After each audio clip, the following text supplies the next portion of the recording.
Bueno, pues vamos a tomar sin violín y megaflor antes de entrar, que vamos a bloque de roches. Uno que se está produciendo en este mismo instante. Expo de Dubái, España allí presente. Ahora les mostramos las fotos. Bueno, las tienen puestas, mira, yo tengo una detrás y mis contertulios las tienen puestas también detrás. Eso que están ustedes viendo, a ver si tenemos el plano, sobre todo el que está detrás de Fernando. Ese plano, échate un ladín, si puedes, hazte ahí, ¿sabes? Hazte un Matrix, ¿vale? Que te pasen las balas. La construcción o el coste de la construcción de eso, que me niego a calificarlo, no sé si es Fraggle Rock o qué es eso, la construcción de eso, según dicen ellos, entre 11 y 12 millones, 11 millones y pico de euros. Pues chico, no sé a cuánto está el kilo o el metro de esa tela, pero vamos, o está construido con tela de oro o no lo sé. Las parrillas esas gigantes que parece que están pensadas para los chuletones que no quiere Garzón, no sé exactamente cuánto han costado. Pero vamos, huele a carne no, a otra cosa. Pero bueno, déjenme que les hable de sin violín y megaflor antes de entrar en todo esto. ¿Saben que el intestino aloja una estructura que fabrica y almacena el 80% de nuestras defensas? Bueno, pues es que la flora intestinal juega visto, aparte de esa construcción.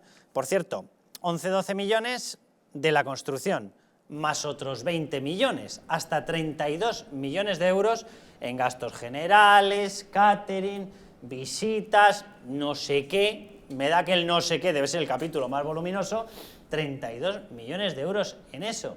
De veras, parece, no sé, un poblado subterráneo de Papá Pitufo y sus amigos pitufos. No sé qué es eso.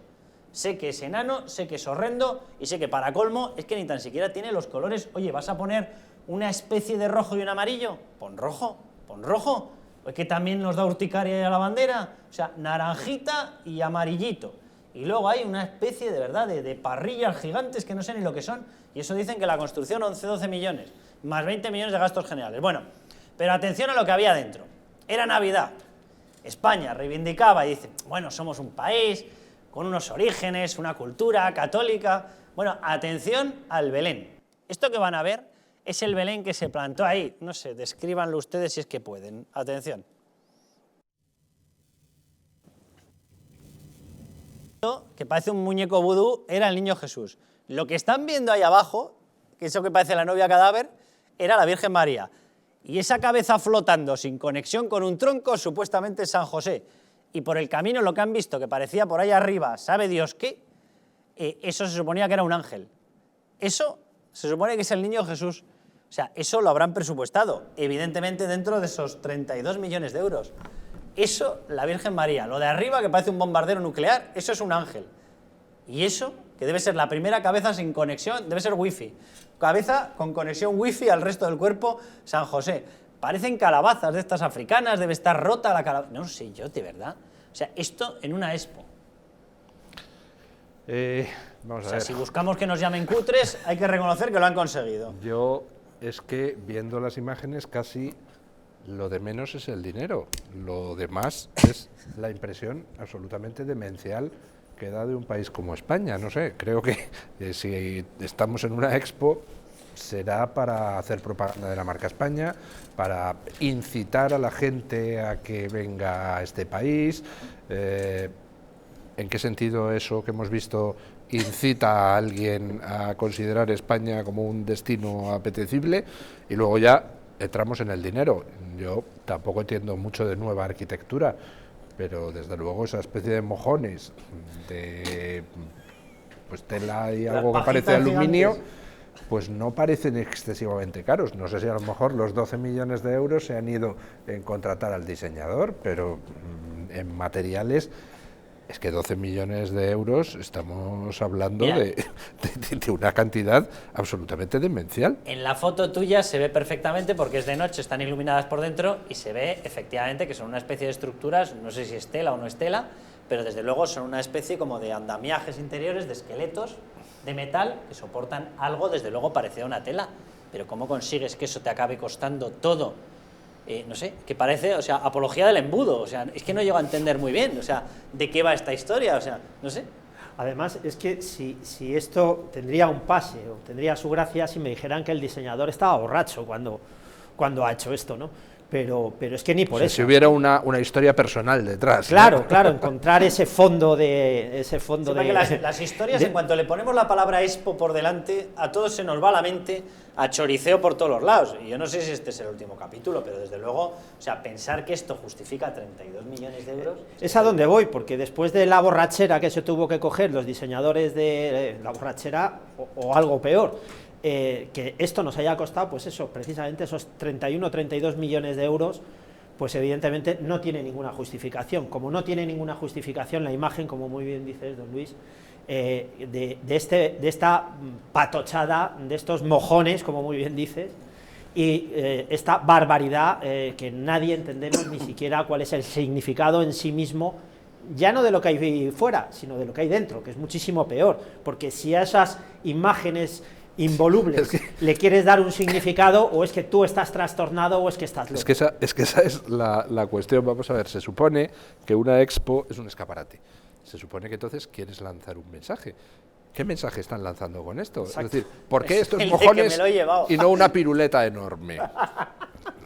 ¿Cuál es la piruleta? Que eso no la veo yo. No, digo que ¿por qué estos mojones y no una piruleta enorme? O sea, Yo entendería ¿qué la significado piruleta. tiene? Bueno, vamos a ver las explicaciones oficiales, ¿vale? Por parte del gobierno. Miquel Iceta. Por lo que me dicen, estamos atrayendo al menos al 10% de visitantes globales de la feria. Esto todavía tiene unos meses por delante y por lo tanto va a venir mucha gente y nos va a ver, por así decir, con nuestro potencial, con nuestras mejores galas, y por lo tanto merece la pena. Pues estas son las mejores galas. El 90% de los visitantes de la feria ni se No, acercan 90 al no, pabellón. ha dicho el 3% les ven. Ergo el No, 97. el 10. El 97 ha dicho no. el 10, ¿no? Bueno, Ah, yo lo había entendido el 3. Bueno, me da lo Bueno, mismo, el 3 o el pero 10. entonces quiere decir que el 90% de los visitantes de la expo ni se acerca por Se el ría a pabellón distancia. español. Se ría a distancia. lo que hay que Está muy entender es bien. que Iceta está también muy mal de la cabeza, porque claro, si esto lo defiende, pues sí, seguimos en lo mismo. Raquel Sánchez, venga, otra versión más. Desde luego este va a ser un evento que va a congregar y que tiene la esperanza de congregar en el mes de junio pues a representantes del sector económico, de la sociedad civil, todos los agentes implicados en hacer posible ese tránsito que nuestro país ya está realizando hacia un modelo de transporte más sostenible, más conectada, más segura. Y eso se explica a través de los embudos. No sé, debe ser, metan el coche por lo grande y verán cómo no pasa por lo pequeño. No sé, debe ser la tesis. Hay que cambiar de coche. Diego Sánchez de la Cruz, ¿cómo estás? Muy bien, Carlos, ¿qué tal? Oye, estábamos aquí cachondeándonos, pero en humor un poquito negro, porque claro, nos estamos cachondeando del ridículo espantoso de una construcción que nadie le encuentra sentido, que da vergüenza ajena, de unos churrutios de color naranja y amarillo. Pero claro, digo humor negro porque claro, luego miras la partida presupuestaria, la partida económica y 32 millones de euros nos hemos gastado en la Expo de Dubái. Por cierto, el 2 de febrero me parece que es cuando tiene prevista la llegada a Pedro Sánchez. No sé si en ese momento será cuando lo hagan esto mejor, evidentemente no, pero si no, vaya bochorno internacional. Pero Diego, yo quería que tú nos contaras, porque si esto fuese un capítulo aislado, claro, a lo mejor nos entraba algo de risa. Pero de lo que tú te has chequeado de presupuestos, de lo que has visto, de cómo va avanzando la gestión económica de este gobierno, ¿esto es un caso aislado o nos empiezan a agujerear el bolsillo sin sentido de la forma más generalizada y más ruin posible? Es una pregunta muy buena, Carlos. Cuando hablamos de cómo se usa el dinero del contribuyente, hay algunos ejemplos que resultan sangrantes, ¿no? Como estas obras que estabais comentando y esta propuesta, por llamarlo de alguna manera, que llevamos a la Expo, ¿verdad? Pero eso es solo una gota en el océano de todo el gasto público. Lo interesante es ver si es indicativo o no de un patrón, es decir, si el gasto en proyectos ineficientes, inútiles o incluso en capítulos de gasto que son necesarios, si ese gasto se está midiendo bien, se está realizando de manera medianamente eficiente. La primera conclusión a la que hemos llegado, cuando hemos analizado estos datos globales de gasto, ¿vale? Metiendo todo tipo de partidas, desde lo que es, bueno, no sé ya ni cómo llamarlo esto de la Expo, a lo que es educación, sanidad, infraestructuras. Cuando metemos todo el gasto público y le hacemos un análisis de eficiencia, es decir, cuánto conseguimos por cada euro invertido comparado con los países de todo nuestro entorno, y ahí vale todo, kilómetro de carretera construida, gasto por custodia de cada preso en nuestras cárceles, productividad por los resultados de nuestros hijos en los colegios, según los informes internacionales de matemáticas, lengua, es decir, todo tipo de criterios, ajustado a cuánto estamos gastando y cómo estamos gastando. Carlos, la cifra es escalofriante. Todos los años tenemos 60.000 millones de euros más de lo que deberíamos, o dicho de otra manera, recortando el gasto en 60.000 millones no deberíamos perder resultados, porque esos 60.000 millones son ejemplos o bien de despilfarro puro y duro o bien de ineficiencia más absoluta. Diego, si cogemos esa cifra, 60.000 millones, un año de recaudación normal del IRPF oscila entre 80.000, ahora con el gobierno socialista 90.000, porque ya en vez de saquearnos en horizontal, nos ponen en vertical con los tobillos para arriba para que caiga el último euro. Pero estamos hablando de que prácticamente, bueno, sí, la inmensa mayoría, o sea, 60.000 sobre 80.000 sobre 90.000, es decir, prácticamente 2/3 de lo que estamos pagando por IRPF lo estamos tirando literalmente a la basura por el despilfarro organizado administrativo. Es decir, a todos nos podrían bajar 2 de cada 3 euros del IRPF y no pasaría nada si se gestionase correctamente. Correcto. Hay otra forma de verlo. Si nos fijamos en el agujero de la seguridad social, que es de aproximadamente 15.000 millones de euros, vamos a aislar los datos de la pandemia, que obviamente ha aumentado, pero el déficit estructural de las pensiones en España es de 15.000 millones de euros, que por cierto es muchísimo.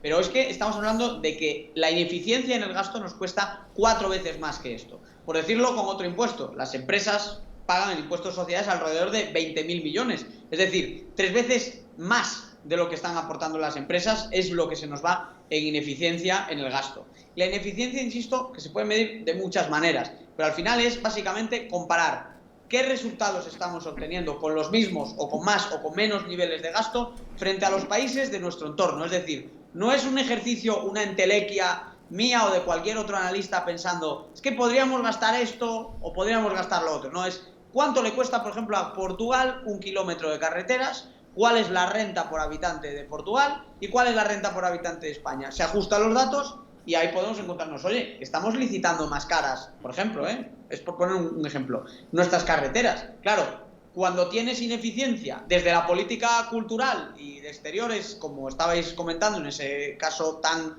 lamentable, ¿no?, de la Expo de Dubái, que nos sale ya por 30 millones de la cara, como luego en lo más sagrado, ¿no?, como es la atención básica en sanidad o la educación para las personas que necesitan la red pública, pues evidentemente estamos hablando de que si hay ineficiencias en todas las cadenas, las fases de la cadena, la factura total es tremenda.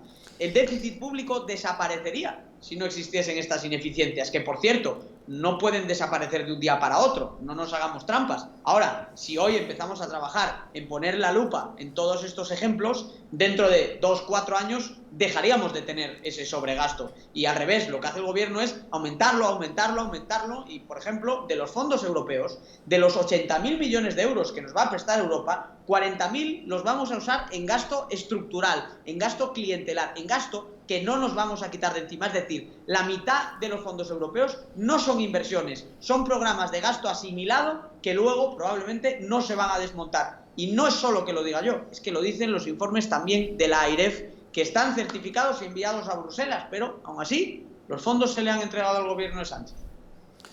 Diego, de lo que nos estás hablando tú, o de lo que estás denominando ineficiencia, ¿cuánta parte nos tenemos que creer que es porque el sistema es ineficaz? Y obviamente se tendría que corregir.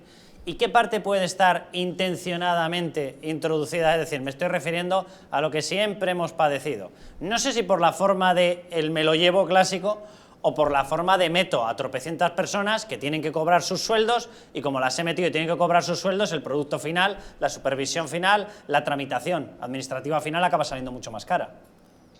Bueno, por darte un ejemplo claro, en los 9 primeros meses de 2021 se tramitaron 5.000 millones de euros de ayudas europeas, ¿de acuerdo? 5.000.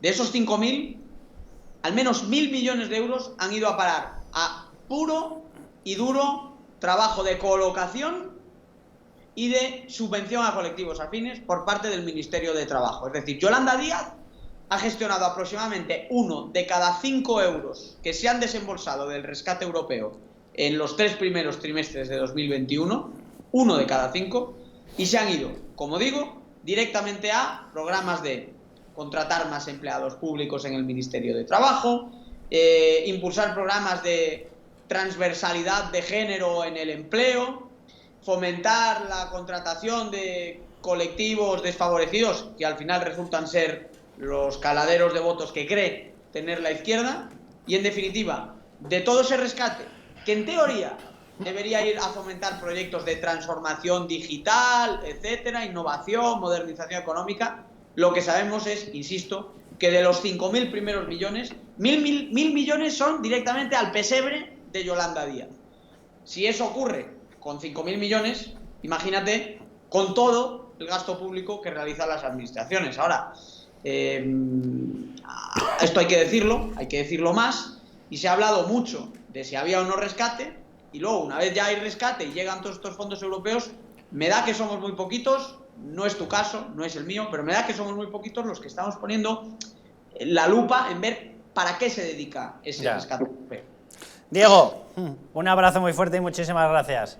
Un abrazo. Bueno, pues el resultado de todo esto que nos ha contado Diego, el resultado de todo lo que les estamos contando, de esta pésima gestión del dinero que se nos extrae de los bolsillos, es esto que están viendo. Esto es la evolución de la deuda en millones de euros. Muchas veces se promedia y se calcula, y es un cálculo perfectamente lícito y totalmente homologado y homogéneo en comparativa con el resto de países, en porcentaje del PIB, ¿vale? Pero nosotros queremos que lo vean ustedes en volumen, en dinero, ¿vale? Porque si no, el PIB te lo infla la inflación y la inflación acaba pareciendo una especie de bálsamo cuando es, en el fondo, un impuesto que pagamos todos. En dinero. Y aquí tienen los colores de cuándo ha gobernado el Partido Socialista, cuándo ha gobernado el Partido Popular, Partido Socialista, Partido Popular, Partido Socialista. En estos momentos, con esta medición actualizada hasta septiembre de 2021, estamos en, medido en millones de euros, en 1,4 billones, ¿vale? 1,4, 32, 228 millones, es decir, 1,4 billones. Pero quiero que se fijen en la escalada brutal en la que hemos entrado.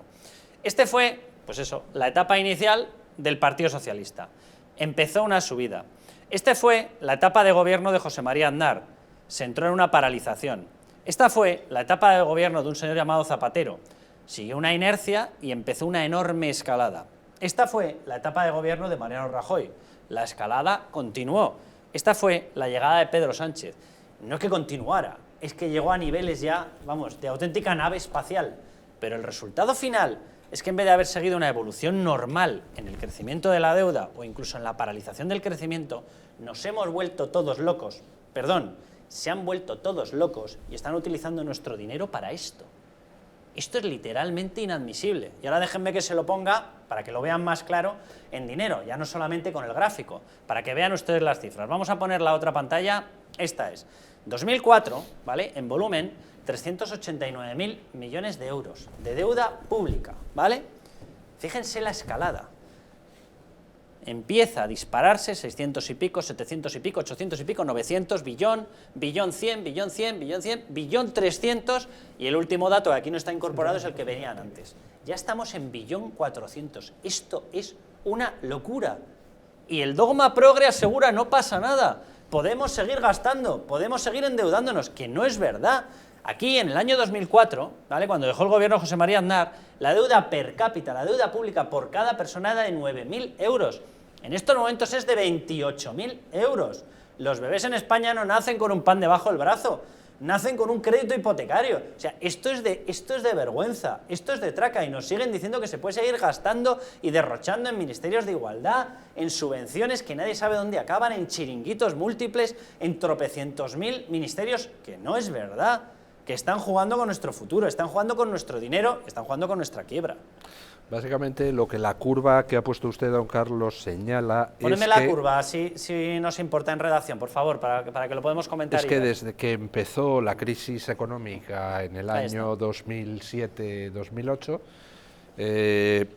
lo que ha hecho España ha sido, en lugar de reformas que permitieran que el país pudiera volver a ser competitivo, en lugar de tratar de empezar a estrechar el cinturón a las administraciones públicas, dejar que la iniciativa privada nos saque adelante, en lugar de facilitar las cosas, eliminando burocracia, no, lo que se ha hecho ha sido darle a la máquina de la deuda. Punto. Sí, sí, y gracias a eso, literalmente. en estos momentos, comemos. Porque lo que se hace es endeudarse cada vez más para, de esa manera, hacer un crecimiento artificial. No estamos creciendo. España no está en estos momentos siendo capaz de afrontar sus problemas estructurales. Lo que están haciendo es endeudarse cada vez más y eso tiene un problema. Cuanto más se endeudan, más crece el capítulo de intereses de la deuda. Hombre, claro. Cuanto más crece el capítulo de intereses de la deuda, menos hay para pensiones. Cuanto menos hay para pensiones, más deuda necesitan. Más crece el capítulo de los intereses, menos hay para pensiones. Es una pescadilla que se muerde la cola. Vamos a ir a publicidad. Perdóname que no te dé otro turno, porque es que si no nos vamos a quedar sin tiempo, Fernando, para hablar de las aulas apartheid. Y quiero dedicarle un tiempo a eso, quiero que entre Sergi Fidalgo y hablar de lo que está ocurriendo en Cataluña, porque ya que cojas a personas que vienen del resto de España y tengas las narices de meterles en aulas racistas, y el gobierno evidentemente mirando al infinito, ¿cómo no? Vamos a publicidad y volvemos ya.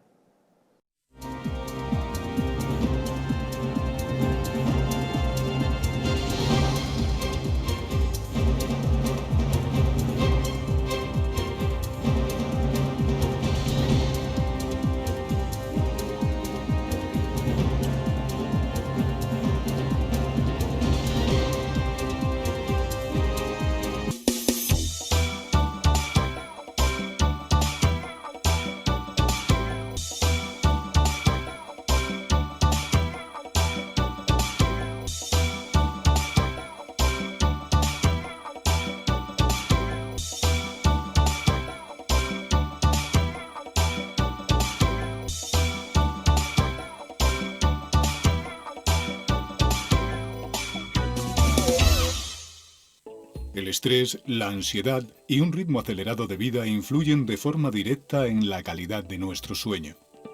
Calm Plus de Mundo Natural es una combinación de aminoácidos esenciales como el L-triptófano, precursor de la serotonina, y la vitamina B6, que contribuye al funcionamiento normal del sistema nervioso y a disminuir el cansancio y la fatiga.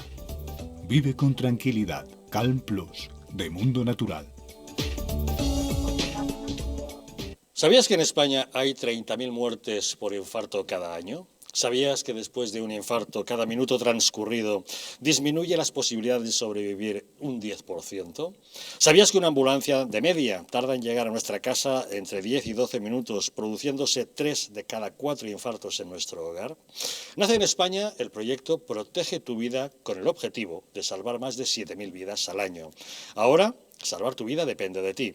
Crea en tu hogar un espacio cardioprotegido con el mejor desfibrilador y de fácil uso. ¿Qué precio le pones a tu vida? Llama ahora al teléfono 900-730-061 o entra en nuestra página web www.protegetuvida.eu y verás que proteger tu vida cuesta muy poco. ¿Quieres dormir tranquilo sin pensar en si cobrarás tu alquiler? Con nuestro servicio de gestión integral podrás olvidarte de tus preocupaciones porque Arrenda se encarga de todo, pagándote el día 3 de cada mes sin excusas. Si tienes una vivienda alquilada o estás pensando en hacerlo, contáctanos. Arrenda, el alquiler seguro y garantizado. ¿Estamos en un auténtico Estado democrático o estamos en una partitocracia? Porque este programa se hace para ustedes.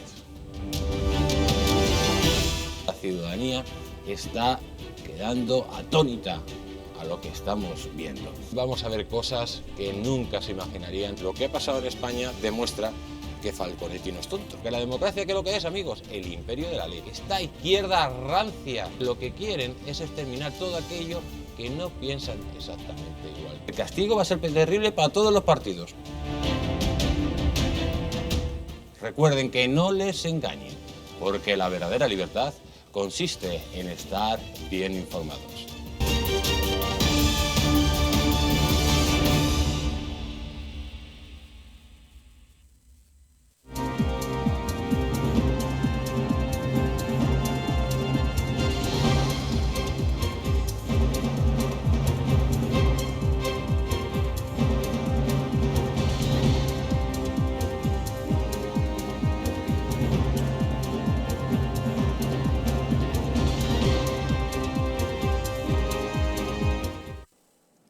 Bueno, pues antes de que vayamos con el último bloque, que va sobre esta cuestión impresentable, nauseabunda, racista, por parte de la Generalitat de estar utilizando aulas de acogida, les voy a dar mi término, aulas apartheid, para meter a niños del resto de España, aulas racistas, donde se meten a chavales procedentes del resto de España y se les dan una serie de clases distintas, se les separa, se les aparta del grupo, se les explica que es que están en otro país distinto, se les dice que tienen que asumir que esto no es, y se les dice literalmente, como determinados territorios vecinos de la península ibérica.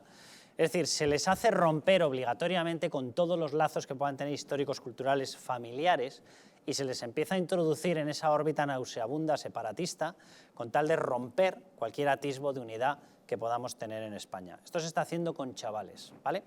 A esto lo llama Pedro Sánchez normalización. Esto nos venden en un montón de medios que es una práctica totalmente normal y que no está ocurriendo.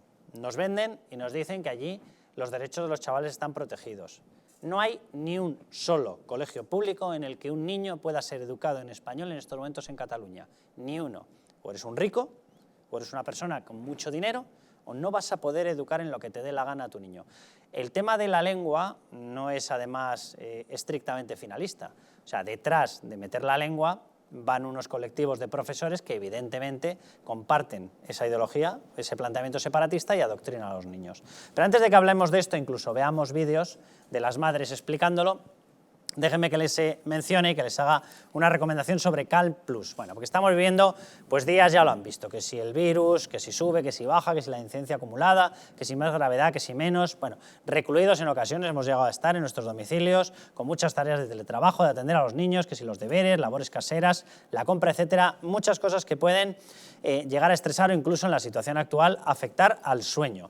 Por eso les presentamos Calm+, de Mundo Natural, un complemento a base de 2 aminoácidos esenciales como L-triptófano y L-treonina y una sustancia activa como L-teanina. Una combinación que Calm+ complementa con nutrientes como la nicotinamida y la piridoxina, que contribuyen al funcionamiento normal del sistema nervioso y la función psicológica normal y que además ayuda a disminuir el cansancio y la fatiga y mejora el estado de ánimo. Relájese y encuentre Calm+ en su tienda habitual y en Parafarmacias Mundo Natural. Lo puede adquirir también a distancia directamente en la web parafarmaciamundonatural.es o llamando al teléfono 91 446 0000. Calm+ de Mundo Natural. Bueno, atención a esta noticia, la van a ver, la publicábamos en OK Diario, aulas de acogida. O sea, ya el término, que es el suyo, evidentemente esconde una realidad. Ahí tienen la noticia que les publicábamos, aulas literalmente apartheid. Bueno, a Cataluña aísla a niños del resto de España en aulas de acogida, así lo denominan ellos, como si fueran extranjeros. Bueno, esta era la noticia. Vamos a hablar en un momentín con Sergi Fidalgo para que nos dé más información, pero quiero que vean la reacción que han tenido las madres, lo que cuentan las madres de lo que está pasando en los colegios cuando tu hijo no comparte la ideología o el planteamiento separatista, cuando tu hijo no viene de Cataluña, sino que viene de otro rincón de España, de otra zona, de otro territorio, de otra parte de España. Atención.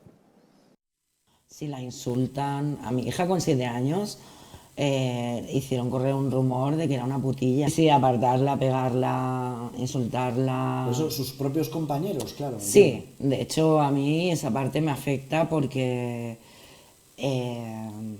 claro, en el barrio donde yo vivo son muy de la CUP. Y yo no, yo no, evidentemente. Entonces sí que ha habido mucha gente que nos ha apartado por padres también. Padres, a mí no me habla el 90% del colegio. Le han llegado a tocar niños de su edad, uno en concreto. De hecho, a este lo denunciamos a la madre, porque de hecho yo recibí amenazas de la madre a través de WhatsApp, por audio, y todo esto lo presentamos en los Mossos. Como era menor, pues no se podía encauzar. Mi hija lleva 4 años de tratamiento. 4 años. Sí. Con diazepam, además, para cuando le dan los ataques de pánico. Diazepam 5. Sánchez dice algo, él le llama normalización a esto. Lo llama normalización. Vamos con más testimonios de las madres, atención.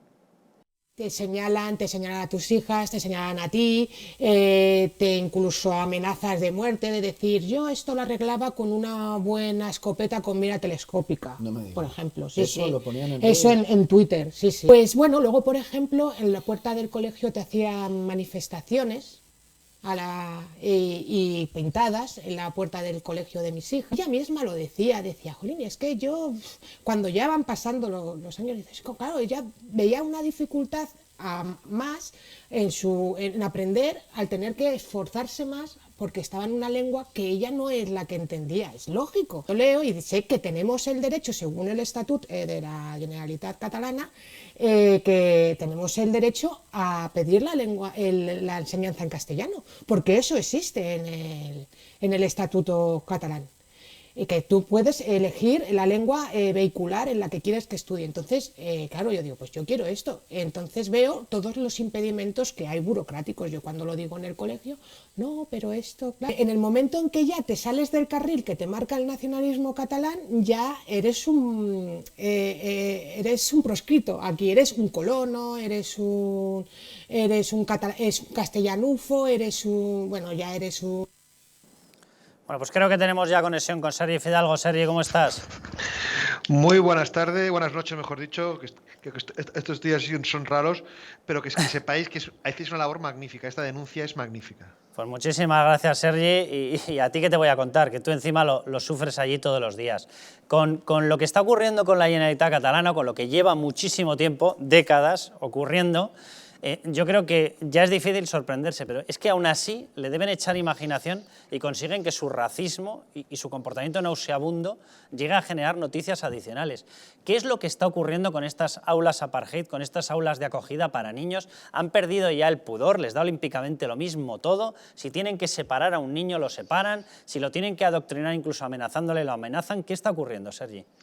Bueno, por partes. Es que, claro, el trabajo que habéis publicado en OK Diario y el reportaje que hizo Kake Minuesa es muy claro y es magnífico.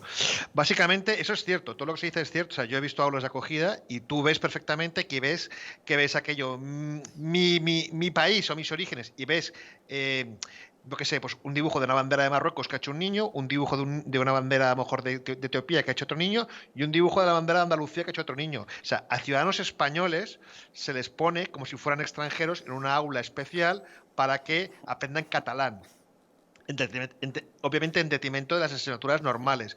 Esto ocurre, todo lo que cuenta acá, que todo lo que habéis contado en OK Diario, es que es así desde hace muchos años. O sea, por lo tanto, no se prima el que aprendas la lengua en la que te quieren adoctrinar, el catalán, que no la enseñanza. Así de simple y así de triste. Y esto pasa en España y pasa desde hace años.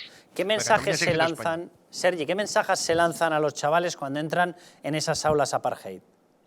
Obviamente que Cataluña es una zona diferente, que tenemos una lengua propia, de que aquí hay una especie, un carácter especial. O sea, que es como se les va introduciendo poco a poco, con cierta sutileza en muchos casos, algunos hiperventilados de una manera más cafre si quieres, pero sobre todo con cierta sutileza, que están en otro sitio, que no es exactamente España, que hay otra realidad diferente. De hecho, que fue una anécdota muy curiosa, esto ya no es de aulas de acogida, pero también generalizada, es que en el catalán denunciamos hace unos días que Milagros Cívico, la portavoz de Jucil, denunciaba que profesores de niños de guardias civiles hacían scratches en las casas cuarteles donde vivían esos niños y sus padres.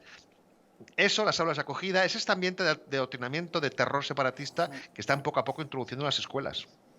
Esto no tiene visos de frenar, ni muchísimo menos, ¿no?, sino de ir a más.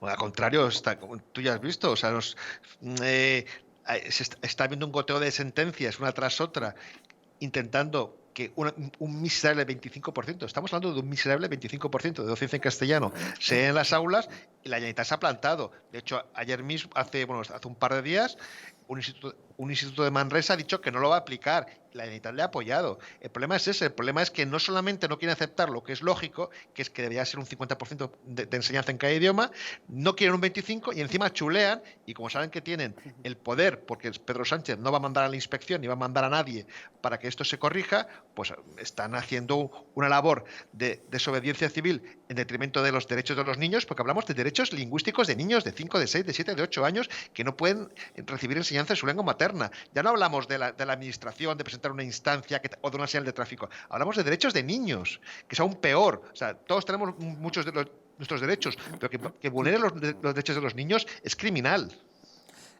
¿Cuál es el camino que le queda a una familia cuando llega a esta situación?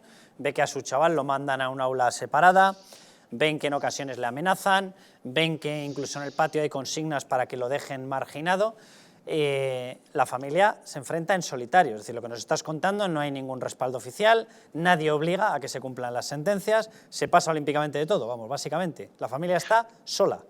Solo tienen dos caminos, hay entidades como Hablamos Español, que ha montado con Convivencia Cívica la AMPA Total, que es un grupo, una especie de entidad para proteger estos casos, o por ejemplo, Escuela de Todos, que es otra plataforma que ha montado pues, Sociedad Civil, Tolerancia, la Asamblea por la Escuela Bilingüe. Hay dos grupos, hay dos plataformas que están trabajando muy activamente para arropar a esos padres y que por lo tanto y que se defiendan sus derechos. Entonces, hablar con una de las dos, o con Hablamos Español, o con Sociedad Civil Catalana y la Asamblea por la Escuela Bilingüe, y que un poco vea cuál puede representarla mejor y que, por supuesto, y que se asocien, que luchen por sus derechos y que sepan que hay gente que se está moviendo, que ya no están solos. Hace 5, 6, 7 años, pues sí que podían estar solos. Ahora no lo están. Ahora hay ganas de luchar. Y hay gente como vosotros, como este programa, que desde el resto de España os estáis apoyando. Por lo tanto, es el momento de no callarse. Si tu niño está apartado en un aula simplemente porque ha pedido enseñanza en castellano, que luche y que lo pida, porque ahora tenemos la suerte de que hay gente dispuesta a dar la cara por ti.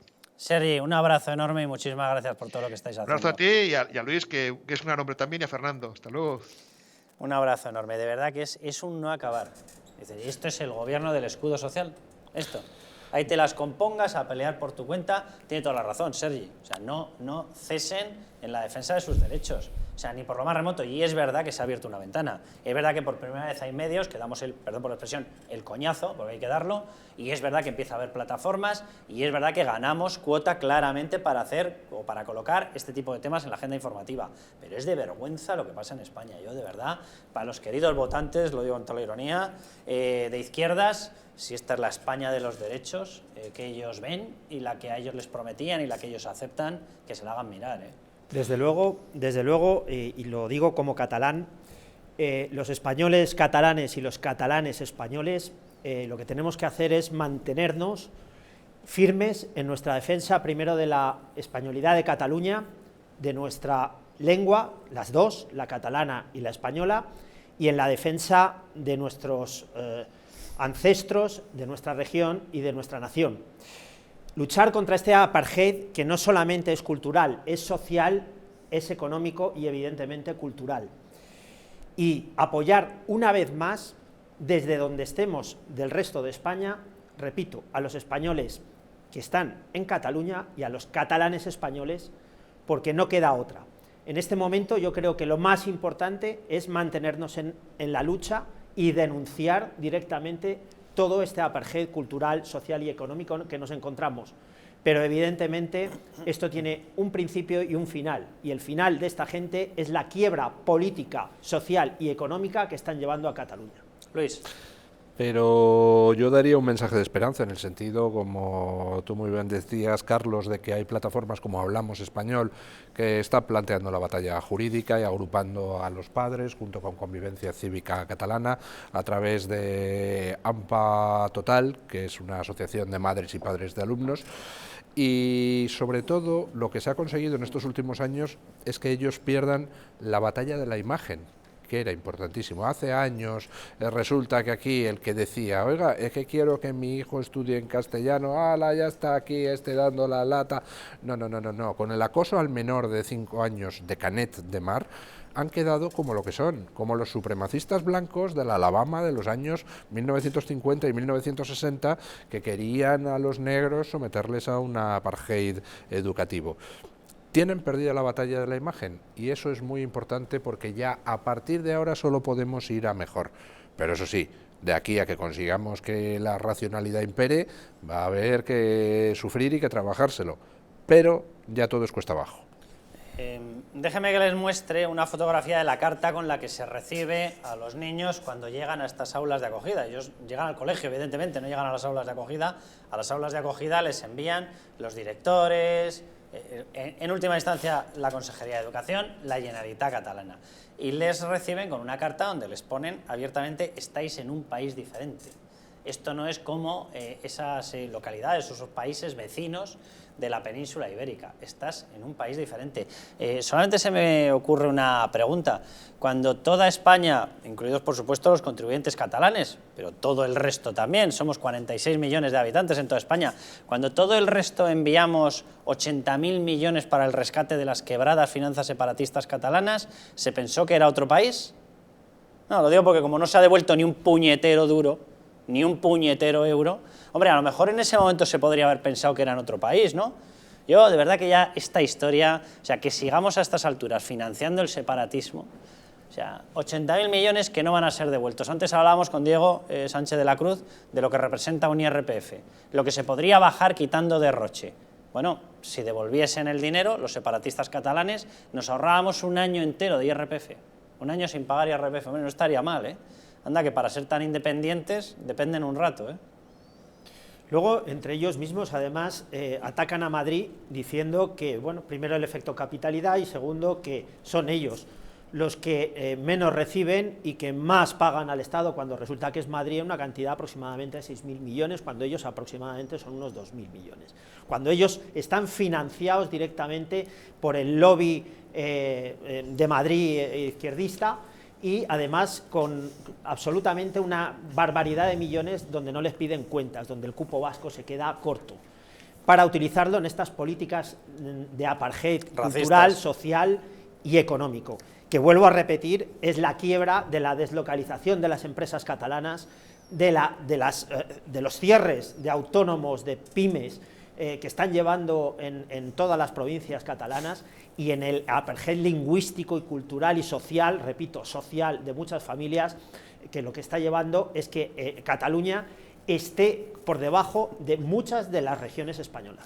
Bueno, se nos ha acabado el tiempo. Muchísimas gracias, Luis, muchísimas gracias, Fernando. Nos marchamos. Próximo domingo, 10 de la noche, aquí estaremos. Hasta entonces, ya saben, a levantar España.